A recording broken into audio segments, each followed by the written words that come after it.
Hoje é um grande dia para a faixa do cidadão. Parabéns aos radiooperadores das 27 capitais dos 5.568 municípios que, com paciência, muito trabalho, sabedoria e dedicação, ajudaram a construir, ao longo destes 52 anos, a nossa eterna faixa do cidadão do Brasil, que tanto nos orgulha com sua história e prestação de serviço à sociedade. Eu, Kleber Moreno, deixo essa singela homenagem e meu eterno agradecimento e respeito a todos e todas que fizeram e fazem parte dos 11 milhões de amigos e deixaram com carinho, responsabilidade e muita consideração sua marca nessa história. Agora vamos entender como tudo começou.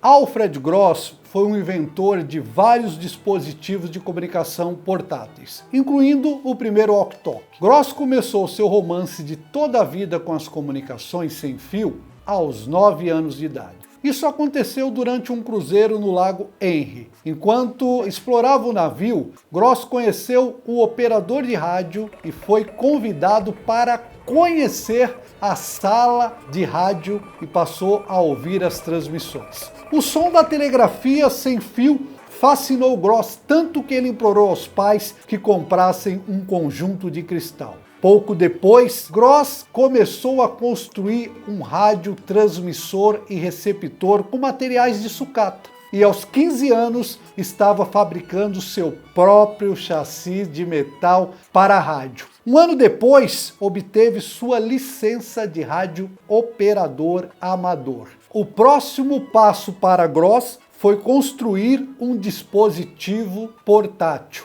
o walkie-talkie, para se comunicar. Gross queria falar com os outros operadores enquanto estava em trânsito. Seu hobby começou a se desenvolver em uma carreira sim em potencial.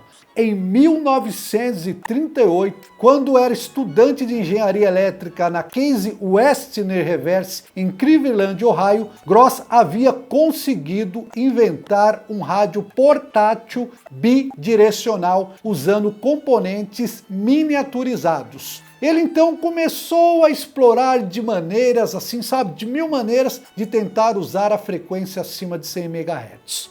No final da década de 1930, ele havia construído 2 modelos que operavam a 300 MHz e podiam transmitir a uma distância de mais ou menos 38 quilômetros. Quando a Segunda Guerra Mundial começou, a invenção de Gross assumiu uma função crítica. Em 1941, Gross foi convidado a demonstrar seu walkie-talkie ao Office of Strategic Service, OSS, o precursor da CIA. Esta reunião resultou no cidadão Gross se tornando o Capitão Gross. E no início do projeto chamado Joan Eleanor, um sistema de rádio bidirecional solo para uso militar e espionagem. Esse sistema permitia que o pessoal no solo e atrás das linhas inimigas se comunicasse com aviões, voando alto. Essa transmissão não podia ser interceptada pelo inimigo,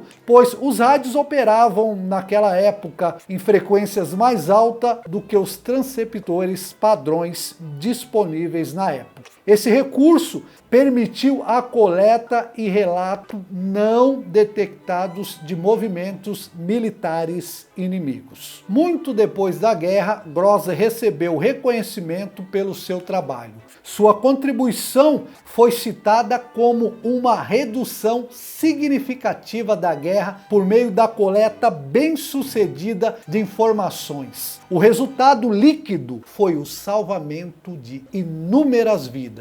Esse projeto ultra secreto não foi desclassificado até 1976. Após a guerra, Gross criou 2 empresas, que fez o maior sucesso, Citizen Radio Corporation, que se concentrava no projeto, desenvolvimento e fabricação de transceptores sem fio pessoais, e Gross Electronics, que projetou, fabricou outros produtos de comunicação. Ambas as empresas estavam sediadas em Cleveland, Ohio. Pelos próximos 20 anos, Gross desenvolveu circuitos para vários dispositivos sem fio. Em 1948, a Federal Communication Commission, FCC, aprovou o rádio bidirecional Citizen Band, o rádio cidadão, o PX, para uso pessoal. Inicialmente, esses rádios eram usados por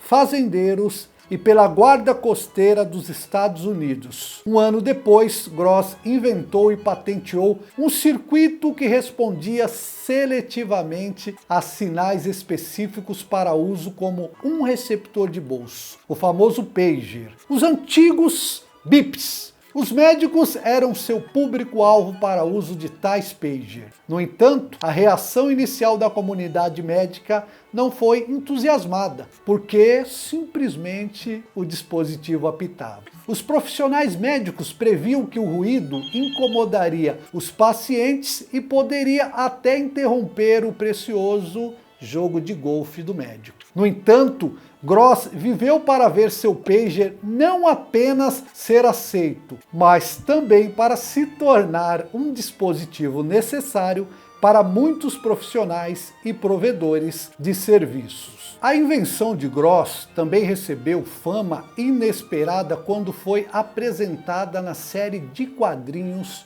Dick Tracy. Desenvolvida por Chester Gould, o cartunista incorporou a ideia de Gross de um rádio bidirecional miniaturizado à série como um rádio de pulso.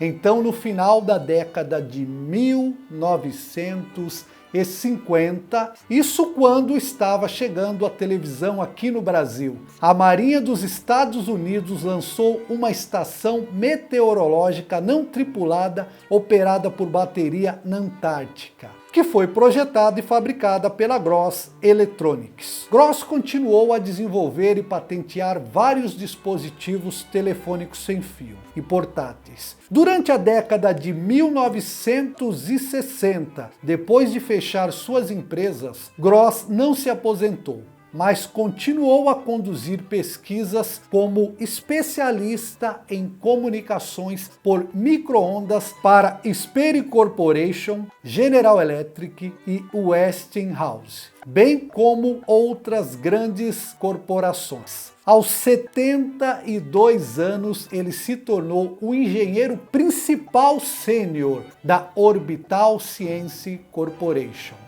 Ao mesmo tempo em que continuava a trabalhar em projetos pessoais, também continuou a fazer apresentações para alunos de ensino fundamental e médio sobre tecnologia e invenções.